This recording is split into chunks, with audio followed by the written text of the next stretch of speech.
speeding. Speeding. Speeding. 5, 4, 3, 2, 1. The world is changing faster than ever. What used to take decades is now taking years or even months. What you see right now is the illusion that people have had for many decades about the workplace being this secure place to work the rest of your life. For the first time in the history of our nation, our children will not do as well as us. We've seen our friends get laid off, we've been laid off, we've had our pay cut. People are overworked and underpaid. They seem to have less time and less freedom. They live under constant pressure. This is going to be forced. And so even if your employer loves you, they may have to cut you. There's something wrong that on Monday morning, the heart attack rate increases by 35%. Technology is accelerating, job security is declining. It just doesn't seem like the old models of making a living are as reliable as they used to be. Every aspect of our lives, there's a better way out there, but we're still doing it the old way. We live in the greatest country on the planet, and there are a lot of people sitting around complaining and being cynical. Like everyone's whining about this old model, and I'm like, why don't you leave it?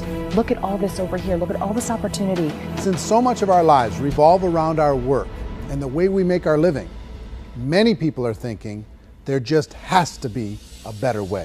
The biggest challenge facing our world today is not making money, is what are we going to do with all the displaced, unemployed people? People are afraid that they're going to make the wrong decision. People are afraid of the unknown. People are afraid that maybe I don't have the skills. Hey, sports fans, industrial age is over. It's dead. It's dying.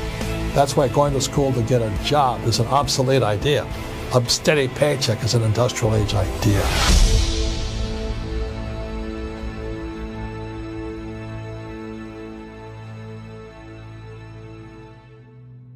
It's the search for answers that has brought us here together today.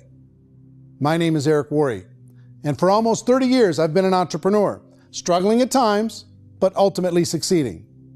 As a best-selling author, speaker, and business owner, I've spent my entire career helping millions of people around the world to become entrepreneurs. And I believe strongly that there is, in fact, a better way when it comes to how we make a living. The career landscape has changed dramatically, and many are still working in a model that is completely out of date. What worked for previous generations isn't working as well for people today. In this film, we're going to explore 3 important questions. First, what's really going on in our working world today? Second, in this new economy, is it better to become an entrepreneur, or is it safer to work for someone else? And third, if a person decides to become an entrepreneur and start their own business, how can they do it without taking on massive risk? To help in this journey, I've brought together some of the greatest experts and thought leaders in the field of entrepreneurship to share the real facts with you. My intention is to give you new information that will allow you to make choices that are not limited by an old, outdated model. Let's start by understanding what's going on in our working world today.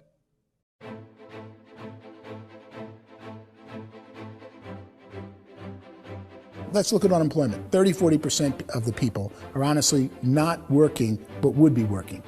What our government does is if you haven't found a job in 6 months, we don't call you unemployed. We pretend you dropped out of the labor force. I've often said that unemployment, particularly structural unemployment, that's unemployment due to technological changes, is the first sign of economic growth. Think of it, 10 people live on an island. They go out every day and fish.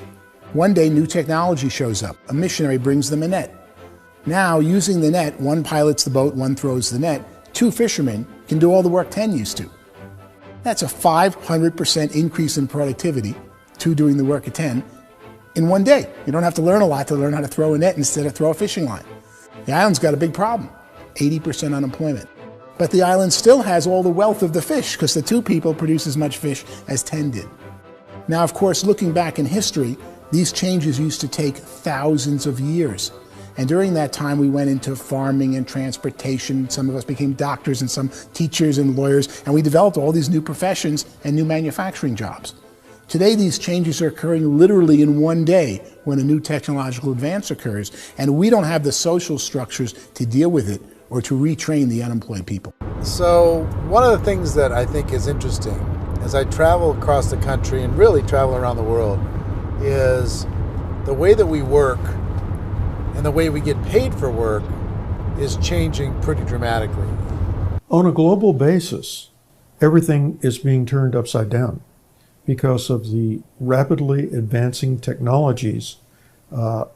They are eliminating many jobs, and we have been left with many people not prepared for the jobs that exist. A lot of demand in public companies was to squeeze out all the fat and to get just as much margin as we possibly could, and fat equals humans. So this idea of job security in information age is so obsolete, but it's still taught inside our school system, and that's where the problem starts. There's no financial education in the school system, and people are still trained to be employees to work for that paycheck. This is a chart on the middle class. What's happening in the middle class, those that went to school, their incomes have been coming down for years. And parents still say to their kids, go to school, get a job. Now what happens to all those middle class people who are dropping off the ends of the chart? Well, they become what's called working poor. And this is what happens to working poor. But they say poverty is ending.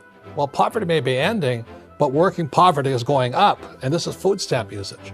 So food stamp usage in America is going through the roof right now, because people cannot earn what they call a living wage. Most people have experienced financial pressures that I think are probably greater than they have been in the past. If you're not working for yourself, then it's going to be a pretty hard road for a lot of people. Today, if you're going to control your future, the 40-40 plan is gone, where you can graduate from college and get a job and work for 40 hours a week for 40 years. That day is gone. So some of these charts actually tell you what's going on. And this is a really interesting one, you know. People are going back to school because if I go back to school, I'll get a nice job. But this is what's happening to, it's called Sallie Mae, which is the student loan guys. Student loan is going through the roof. It's now over $1 trillion, and student loan debt is worse than credit card debt. So when people stopped using credit card, the government got people into student loan debt. And the problem with student loan debt is you can never be forgiven. See, with credit card debt, you can declare bankruptcy and all's forgiven. But student loan debt, you can declare bankruptcy, you still owe it. It's the worst of all debt. But this is the next picture. Look at this chart here. This is what's happening to wages of college graduates. It's going down.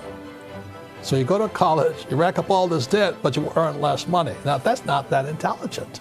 Average person who's been working a lifetime in America today is ending their lifetime at 65 with about $41,000 in assets. They earned just enough to survive.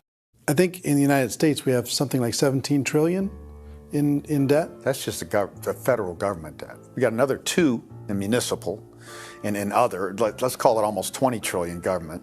We've got 40 trillion in private debt. That comes up to close to 60 trillion. When you then add something we never had before, what you were talking about, when we look at the unfunded portion of Social Security and primarily Medicare, Medicaid, that, at the most conservative estimates from outside firms, Kleiner Perkins, 67 trillion and growing. That's more than all our other debt. There's less conservative estimates that say it's 84 trillion or higher. I added up conservatively $127 trillion in total debt. Debt is a financial drug. When you take it to excess, it's like taking a drug. Yeah, it makes you feel better, it enhances your performance, but at a huge cost, eventually it kills you. And so that's what happens. We keep doing more and more debt, and you get less and less results, just like a drug, until the debt gets so high that it crushes the whole system. That's where we're at, 8.2 times GDP. You know who I feel sorry for? I feel sorry for the person who dreads going to work, who is sick to their stomach on Monday morning, who hates their alarm clock, who gets a little glimmer of hope on a Wednesday because it's hump day and says, thank God it's Friday. And they live for those 2 days a week where they get to be themselves and they don't have to be around people they don't like, and they don't have to play the political game in the office, and they don't have to live this half life. The person that works 50 weeks a year just to be able to have the 2 weeks for vacation. And you know what happens to most of them nowadays? They don't have a vacation. They have a staycation. They have time off of work, but they don't get to go where they want to go because they're overextended. They've got all this debt. They got all this situation. They hate their alarm clock. They can't sleep until they're done. They have to spend most of their life in traffic. I feel sorry for that group of people because there's a better way. They just don't know it. I see this really interesting attempt at rugged individuality in a 6x8 rectangle. And I feel like you're all the same, except for the little push pins of the pictures. There's different pictures. Yours is named Jenny and his is named Sujara, but it's the same people. And this is how they are, and they're just like the zombies, and there's no joy in there, there's no fun. There's always like the wacky woman who decorates her cubicle, and that's the most she can do there. You got to give her credits, right? The wacky cubicle woman. The basis for their life is worry. I'm worried, you know, maybe I'll get fired. I'm worried maybe my company will go out of business. I'm worried I can't keep spinning the plates on paying the bills. I'm worried about how do I send my kids to college. I'm worried, what if the transmission of my car breaks? That's, you know, 2 or 3, I can't fix it. People live in a sea of worry, and it eats at them. Those signs that people held up during the Depression didn't say looking for gainful employment in a cubicle. It said looking for work. Work is what we're looking for. Job is just a unit of measurement. Work is what we're going after. It's time to look in the mirror and say, it's not the economy, it's my economy. It's my little world of where I am. I need to improve. I'm not going to wait for the economy to come back because, frankly, the economy is doing great in this country. So I'm here on Wall Street, the financial center of the universe, the financial capital of the world. This is where most people's money goes to at least be held for a time, right? With interest rates in banks being effectively zero, and many experts are predicting it's going to stay at zero for the next 10, 20, even 30 years, people feel like they don't have any choice but to put their future into equities, to put their future into the hands of other people on this stock market, and hope that the stock market goes up, hope that the stocks that their advisors pick or that they pick goes up. That's one way to go, I guess. It's my personal belief that if you put your future into the hands of yourself, in other words, you have earning power by yourself, I think you're a better investment than these guys. I think you controlling your future is a better option than handing over your retirement to these guys. The average household income in the United States is approximately $50,000 a year, what they call the middle class. To reach the top 25% of income earners, you'd need to earn at least $90,000 a year. To reach the top 10% would be a household income of $140,000, the top 5%, $190,000, and to be in the top 1%, you'd need a combined household income of at least $380,000 a year. So here's the question. What do you think would give you the best chance to move up and get to the top 10%, the top 5%, the top 1% or beyond? In my opinion, and in the opinion of many, many experts, the answer is to become an entrepreneur, to become your own boss.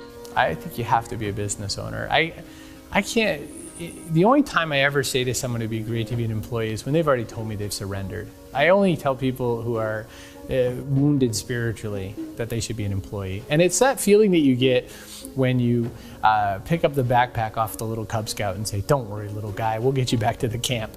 You know, it is in no way a kindness when I tell someone they'd be a great employee. The other status symbol really increasingly is lifestyle. And people who can own their own business, maybe even work out of their house, that, I tell you, people admire that, like, gosh, I wish I could do that. The spirit of the entrepreneur is to be a risk taker and to be resourceful and unstoppable and to have a vision of yourself beyond where you are and not willing to settle for life as it is. Think about the great entrepreneurs. They're visionary. They have heart. They're willing to do today what others won't so they can do tomorrow what others can't. Personally, I don't think of the new economy, the old economy. I create my own economy. The entrepreneur's in control. I decide what the economy is going to be like. In the world of entrepreneurship, there are no limits. You can make as much as you want, depending on how much you want to work and how smart you are and how great a team you put together. There's no more lifetime rewarding business than being an entrepreneur. Why in America, where anyone could be anything, would people want to give up their freedom and become effectively a modern-day slave, told shut up and be here every morning at 7:30, leave at 5:30, and do what I tell you? If people decide to become an entrepreneur and work for themselves, they have some traditional options, but they're riskier than you might think. Any kind of a retail business, retail build-outs, is extremely expensive. Even just these small little yogurt stores where they're putting little yogurt machines and you get all the different flavors, you're spending $200,000, $300,000, $400,000 to open a yogurt shop. I would love to buy a Dunkin' Donuts, but it's $500,000 or so to start. I don't quite have that just-in-case money. Risking lose it all, and most guys do 2 or 3 times, and even big guys like Branson, because I'm such a fan of his, half his companies don't work. If you make $1 million, your problems are going to go. If you make $1 billion, your problems are really going to go. Just the opposite. You and I know when you're making $1 million, you get $1 million responsibilities. You make $1 billion, you got 1,000 times $1 million responsibilities. And most people say, I'd love to be my own boss. 70% of Americans would love to be their own boss, according to recent polls. But they don't know how to get there. Because what are you going to do? One, you could buy an existing business. If somebody's selling an existing business, you have to ask why. Usually because it's probably hard. It's probably not making as much money as they hope. 2, they could buy a franchise. A little less risk, proven system, but it's expensive to be able to do that. 3, they could start something from scratch. And that's where a lot of people feel like, I don't have the chops to do it. I don't have the money. I don't have the product idea. I don't have the expertise. I don't have whatever it's going to take to be able to get there, and I can't risk my family to do it. So, 4th, they could become an investor.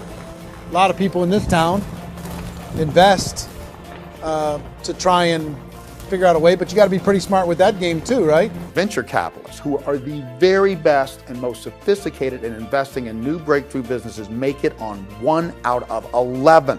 That means 10 out of 11 are mediocre or fail. Most of them fail. That's the risk there. An angel investor is lucky to get 1 out of 15 or 20. A business is a team sport. Like, I have to have accountants, I have to have engineers, I have to have system designers, I have to have sales, marketing, I have to have accounting, I have to have mission statements, I have to have legal and all that. The average Joe Schmo, even me, I go out there, I don't have the skills to put a business together. I think the bottom line for the 4 traditional options is they take money, sometimes a lot of it. They take expertise, and they take time. All of that adds up to just too much risk for most people. I bought a business from somebody else and it was a lot of work. And you start wondering, what did I just buy? Because I guess ultimately I own your email list and I just overpaid for it. People that start their own business, they spend a lot of money, they spend a lot of time, a lot of effort to get things started. And the more you invest on the upfront, the harder you typically work at it. I can tell you what the success rate is of a restaurant. What is it? They're crazy enough. About 90% of them fail. About 90%, in how quickly? Year or less. Wow. And if we're talking non-franchise, we're talking franchise, Sure. That's totally different. Yeah. But our students aren't getting franchise restaurants. You gotta invest big money. Exactly. And with someone like McDonald's, you've had to work with the company for a long period of time, really know the Even have a business. chance at investing $1 million. Have a chance, and it's a slim chance. What if there was a way that you had all the proven aspects, the comfort aspects, and you could still control your own life? What if there was both? In other words, you didn't have to create everything from scratch. You didn't have to be a super leader. All you had to do, what if there was a proven product already? You didn't have to create the product. And there's a proven system already, proven training already. Everything except an employer. That was the only thing that you didn't have. Do you think more people would be open to working for themselves in that environment?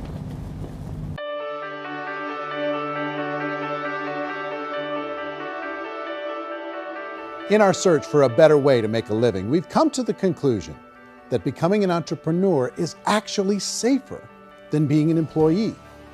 And through our look at the entrepreneurial options, one particular path kept coming up from expert after expert. And I think most people will find it surprising because it's certainly a non-traditional business model. That model is for people to start their own business and become an entrepreneur through the creation of a network marketing business. Some people call it direct selling because the product is being sold directly from the manufacturer to the end consumer, cutting out the middlemen. Other people call it multi-level marketing, or MLM, because there are multiple levels of commissions paid. The most common term today is network marketing, because network marketing best describes using a large group of independent distributors, independent entrepreneurs, to move a product or service more efficiently. So my friend here, Donald Trump, and I, we always write about the network marketing industry. And the reason we support the network marketing industry is because it really is a business school for entrepreneurs. Because most people come out of school looking for a paycheck. Oh, that's terrible. I went to network marketing like that. I think if it didn't exist, we should invent it. It is that good. I think direct selling is a great way to do business today. It's very easy to get into that industry, and you can be self-employed, be in effect an entrepreneur. When we see multi-billionaires adding network marketing companies to their portfolio of companies, that would be a clue. When we see people who are very famous authors and very famous business people endorsing the industry, that would be a clue. These network marketing companies aren't $50 million companies, they're billions and billions of dollars. They lead the stock market, they're major companies. When we're going to get it? You know, and you're going to school to work for a paycheck, but if you want to be rich, be an entrepreneur, and network marketing gives you the spirit to be an entrepreneur. A traditional company will spend up to 50% of their total revenue on marketing. Network marketing companies use a different approach. Instead of having all that extensive marketing expense, they utilize a network of independent distributors to do the marketing for them. Now, why do they do this? First, because word-of-mouth advertising is so much more effective today than traditional media advertising. Second, some products need to be explained or demonstrated, and an independent salesperson can do that more effectively than an ad campaign. Third, it's completely efficient. The company only pays for the marketing of their product if a sale happens and not before. Imagine if Amazon allowed you to become an independent distributor and paid out 40% of its revenue to that distributor group. All you had to do as a distributor was recommend a product, and if a person bought it on Amazon, Amazon would take care of all the logistics, and you'd get paid for bringing the customer.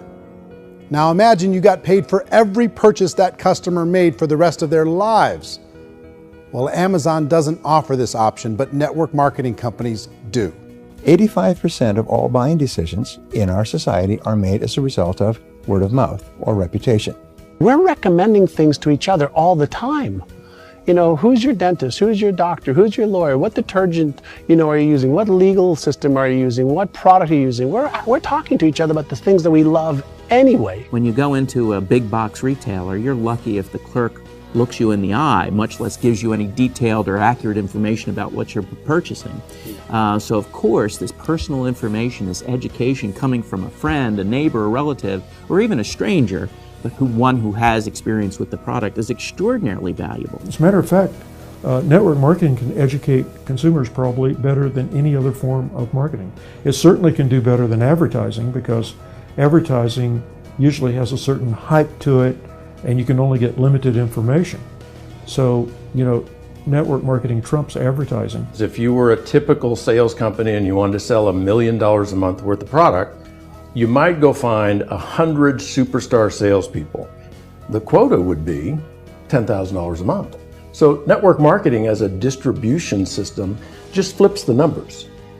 So we use 10,000 happy, raving fans of a particular product, and we don't concern ourselves so much with how much product each one of them individually sells.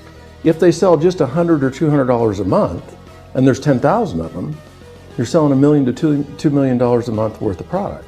And that's the best way I can explain how network marketing works. This is the marketing arm of the company. There's not money being wasted on bricks and mortar. There's not money being wasted on inventory that's sitting stagnant somewhere. There's not of employees standing around that don't have customers.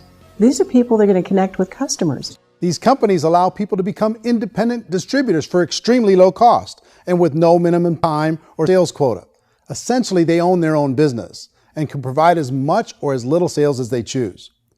In other words, the distributor gets all the benefits of traditional business ownership without the risk. The advantage of network marketing is the ease of entry, the low risk, and the low startup cost, because almost everything else has very high risk. You can get in for a minimal investment. You're buying into a system that's already been proven, products or services that have been proven to work. The keys to network marketing is providing an opportunity for the masses to get involved, providing an opportunity for the average person who doesn't have the resources to start their own business. All of this so far is fairly straightforward, but network marketing offers another benefit, and it's this benefit that makes it so interesting for entrepreneurs. Network marketing allows a distributor to build their own network of other distributors and then compensates them on the sales created by that entire group. Direct selling is, at its base, very simple. It's the sale of a product or service to an individual on a face-to-face, one-on-one basis, just the way we're talking right now. But there's an important element as well, and that's the offering in conjunction with that sale of product, the offering of an opportunity for someone to make something of themselves. No matter what your social status is, no matter what language that you speak, I mean, look how many unbelievable people are becoming successful that speak every kind of language out there. What an awesome gift to give the world. Instead of having to work your way up in a system and prove that you could be a sales manager, they just decided everybody can be a sales manager. Everybody gets to build a sales team from day one. And so what that brought into the system of growth as a direct selling company is the concept of compounding or geometric progression. Because now you can actually grow sales force very quickly because everybody is enrolling people in their own sales force. People who are like, oh, this is weird, I'm building a sales team, or what do you think you do at a regular company? How do you think a regular company works? Network marketing is the only industry that doesn't say your past determines your future. It looks at your past and says, okay, now what can we train you to do so you can have a great future? Every other employer out there wants to exploit you for what you already know, not teach you something new. Network marketing has the potential to save the United States and the world, because it's going to teach people not to be employees, but to be entrepreneurs.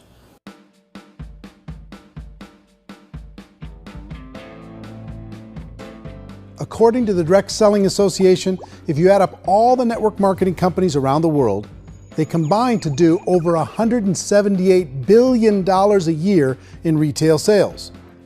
To give you an idea of how big that really is, the NFL, the National Football League, does approximately $9 billion a year.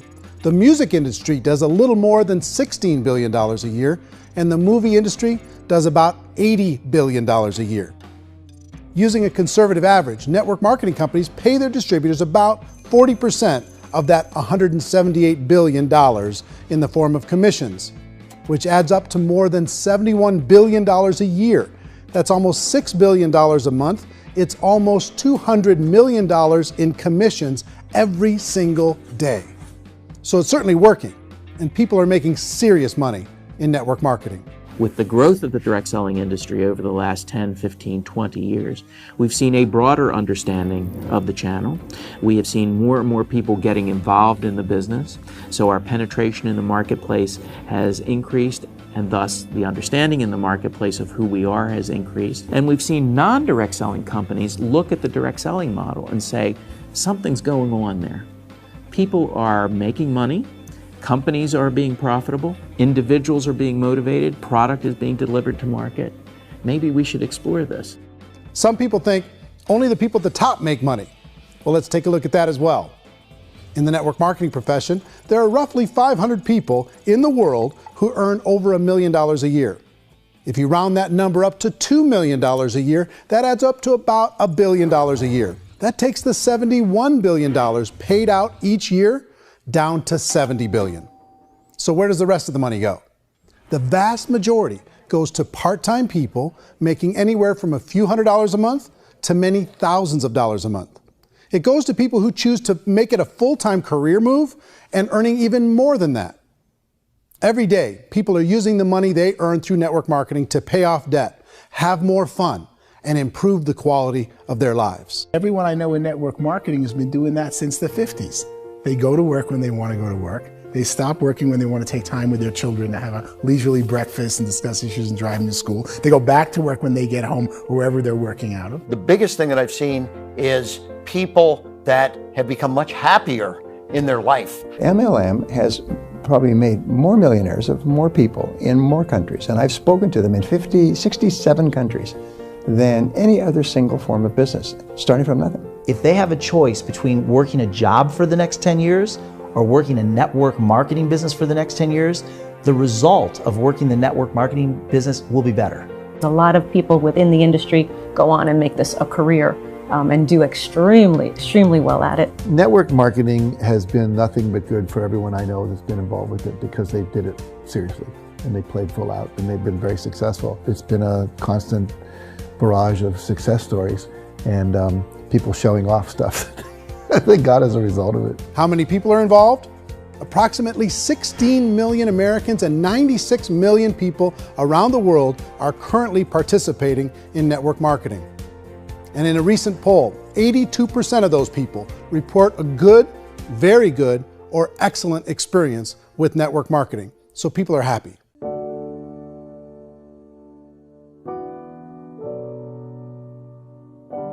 So I've taken a look at the network marketing profession and really tried to understand why so many people are confused as to the validity of this as a business.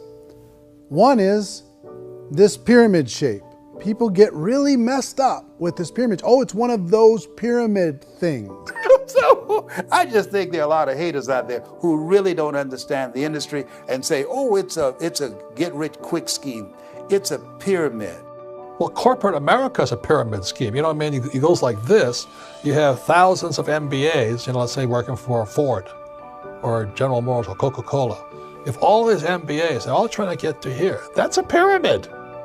Only one guy's going to make it. Every 10 years, one's going to make it. Whereas you look at network marketing, it's like this.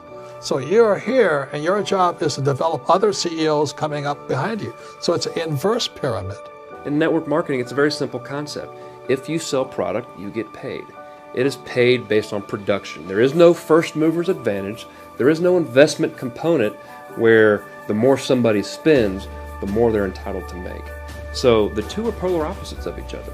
It doesn't matter what shape the company is or the compensation plan is shaped, whether it's a circle or a pyramid or a triangle or a trapezoid, it doesn't matter. If compensation is coming primarily from recruitment, then you've got a problem.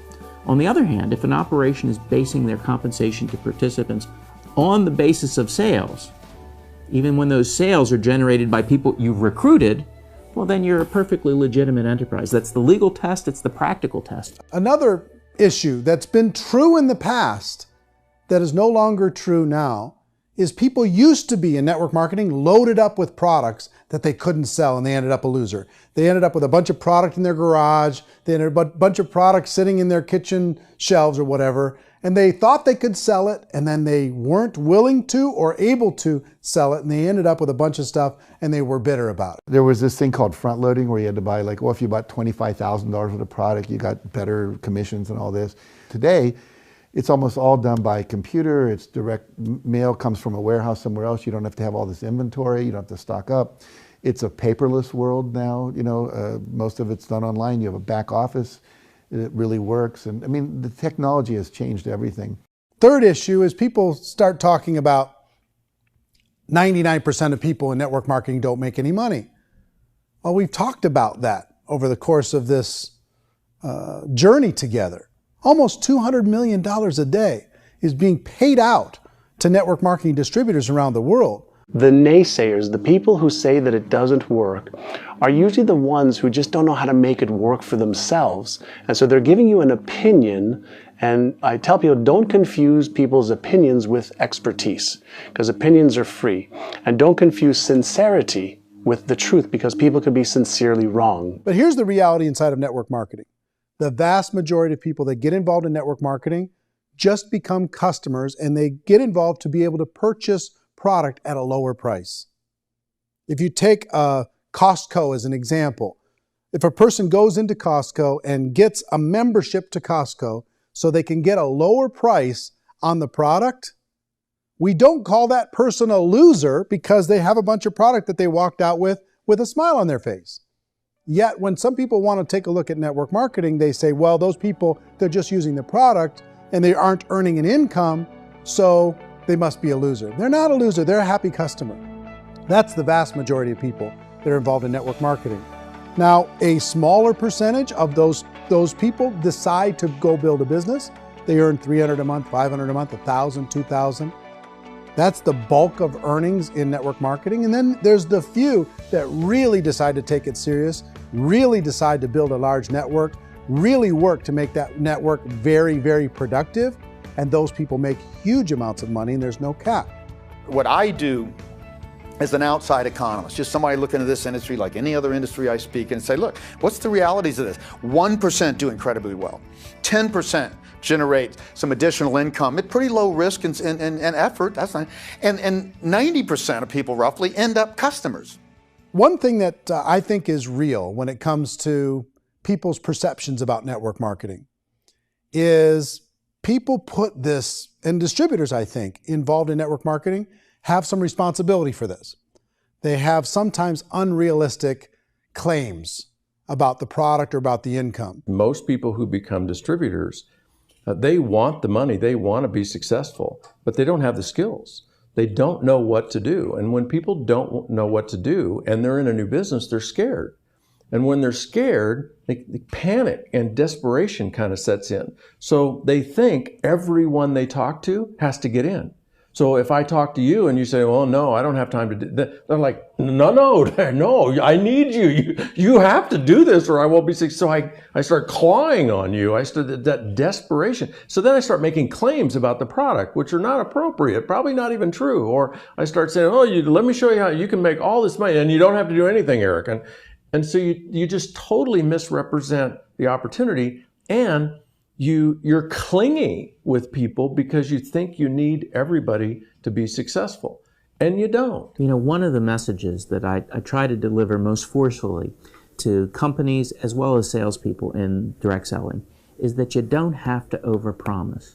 The reality is in network marketing, there's a lot of hard work involved. There's a lot of effort. You're going to have to develop yourself. It's a business like anything else. It's going to take some time, but in my opinion, it's better.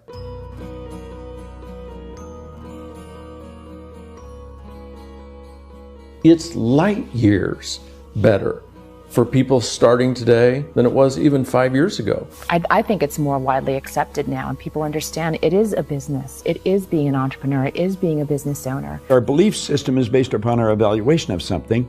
And frequently, if we reevaluate a situation, our belief about that situation will change. The industry has changed and it's grown up. It's totally transformed. You've got young people today that have grown up with social media, and they understand networks. They understand how people are connected through technology, and they understand how money flows through those networks.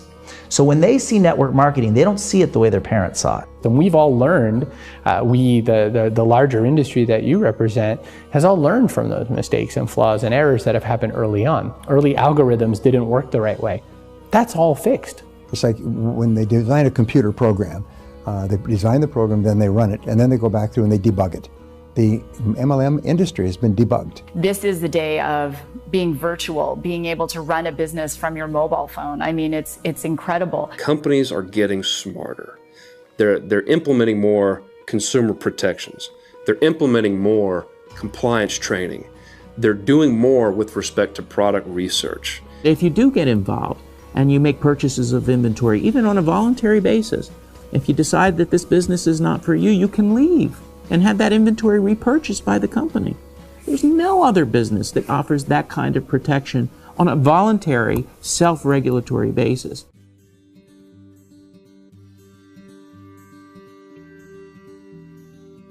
If you decide to look further into a network marketing business in order to generate more cash flow for your family, I would recommend reviewing the following 4 elements. First is the product or service. And on the product or service, I would ask 5 important questions. 1, do you like it? Is it something you would feel comfortable sharing with others? 2, is there a recognized need in the marketplace? It's hard to create a need if one isn't naturally there. 3rd, does the product meet that need? Does it solve a legitimate problem for consumers? And 4th, is it priced to sell? Can it compete in the marketplace? And 5th, is it priced for profit? Is there enough margin for the company and the distributor to be able to generate income for the long term? If you can answer the questions on the product to your satisfaction, the next element to consider is the company itself. Is it well run? Do you believe in the founders or the management team? Do you feel they have what it takes to go all the way? See, it doesn't matter how good the product is if the management can't take care of the company. Good management can change with the times. They can handle adversity. They can make good decisions. Make sure you choose a company that can serve you for a long time. The third element to consider is the compensation plan. And with that, there are 3 important things to look at.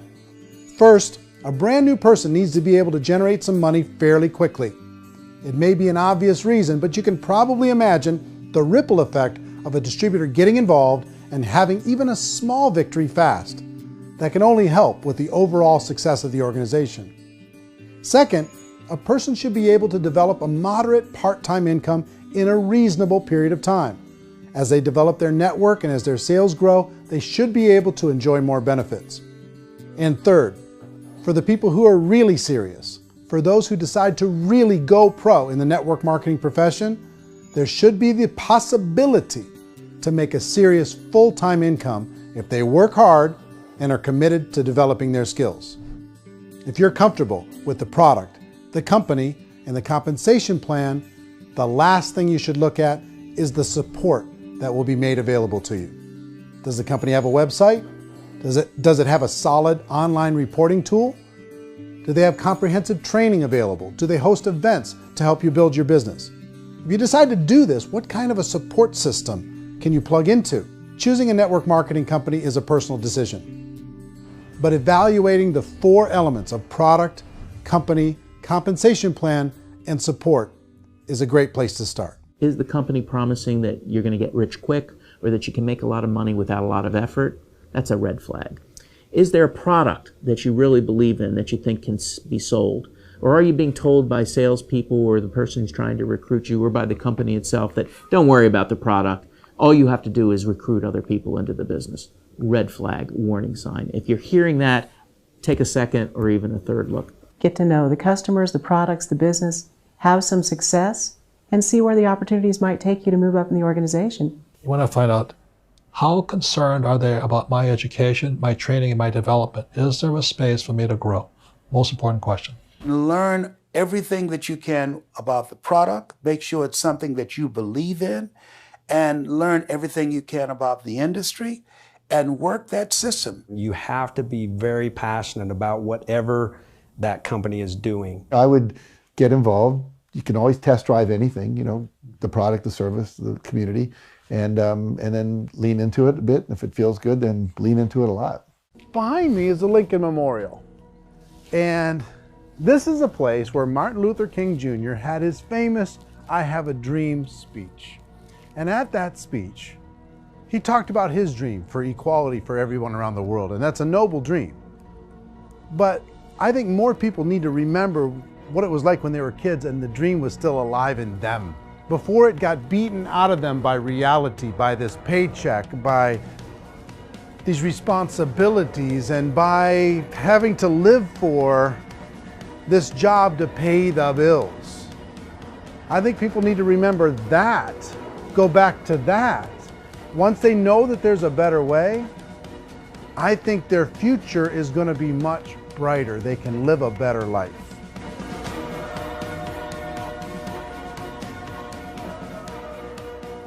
So if you're considering getting involved in a network marketing company, let me offer you just a few pieces of advice. First, network marketing isn't perfect. It's emotional, it's challenging. Like any entrepreneurial venture, it can have its up days and its down days. But if you have an entrepreneurial bone in your body, it's just better. Second, if you're gonna do it, decide to be professional. Decide to go pro. It's better to do that than just be this amateur sticking your toe in the water. Third, as any professional, you're gonna have to learn some new skills. And I promise you, inside of the network marketing profession, they're not too difficult to learn. Fourth, like anything worthwhile, it's gonna take some time. Don't expect that you're gonna get to the finish line right out of the gate. And fifth, it's worth it. It's worth it to be able to take charge of your life again. It's worth it to be able to control your own financial situation. It's worth it for the people you're going to be able to spend time with. It's worth it for the things you're going to be able to see and the experiences you're going to be able to experience. It's worth it for the causes you're going to be able to contribute to, the lives you're going to be able to touch, the customers you're going to be able to help, the friendships you're going to be able to develop. I promise you, it's worth it. Remember, most people are searching for answers just like you are. But I do have to tell you the catch to network marketing. If there is a catch, if you want to understand this from an emotional point of view, people say, well, it sounds too good to be true. It's not, it's hard work. But here's the catch. Most people still don't understand it. So you're going to have to endure the loss of social esteem from ignorant people. The uneducated will think less of you. Now, if you can handle that, you're on your way. If that's going to destroy you, you know what? Entrepreneurship in general probably isn't in your future. If you can face that catch, you can become unstoppable. I want everyone to really contemplate this if they're not in network marketing. You're in a job, you probably have a mortgage, you have rent, you have debt, whatever's going on. You're in a prison. You work just hard enough to keep them from firing you, and they pay you just enough to keep you from quitting. Come on! I've been there, done that, and bought that t-shirt. In network marketing, if you run into failure, it's really just a homework lesson for yourself. There's no one to blame. You really have no excuse not to be successful. You just don't. People don't want to hear that, but there's so much available to you. If you want to be a good network marketer, be a student to the people above you, be a fellow traveler to the people on the same level, and be a teacher to those below, and know when it's appropriate to do which. People who are not afraid of asking people to buy things, or not afraid of persuading people with the chance they may say no, these people own the future. Nothing happens until something moves. So you got to go move, you got to go do something, or nothing's going to change in your life. In the beginning, you're going to do a lot of things that you don't get paid for. But as you go down the road, you get paid for a lot of things that you don't do. And your job is rehabilitate the spirit, the entrepreneur spirit in all of us. You give it back. Either give it a strong yes or a strong no, but no wishy-washy, dilly-dally stuff in the middle. There's dreams and there are nightmares, but I believe that the biggest nightmare of all is when you don't pursue your dream. You're going to see some monumental growth in this profession. It's an exciting, exciting time to be involved with the network marketing profession. The next 10 years, I see just exponential growth. When that tipping point comes, it's not a matter of asking somebody, have you ever heard about network marketing? You're really asking them, which company are you building your wealth in? We are here to fix the world, to improve relationships with other people, to improve other lives. And the real reward comes as an entrepreneur in any level from teaching somebody something and watching them soar. There is no greater reward.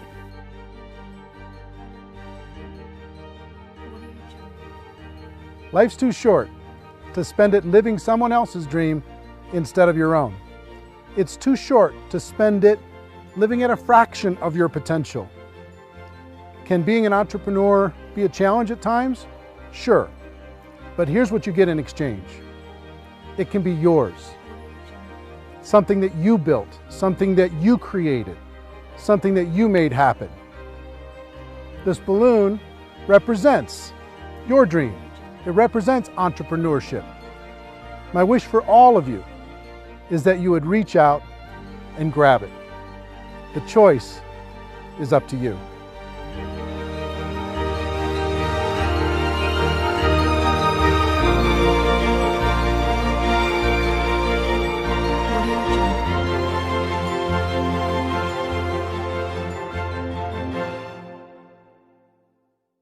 Well, I hope you enjoyed the film, and I hope more than that, you could see the power of being able to use this as a tool to help a prospect understand the value of, one, being an entrepreneur, two, the value of getting involved in network marketing, and three, kind of a little bit better understanding of what they're getting involved in.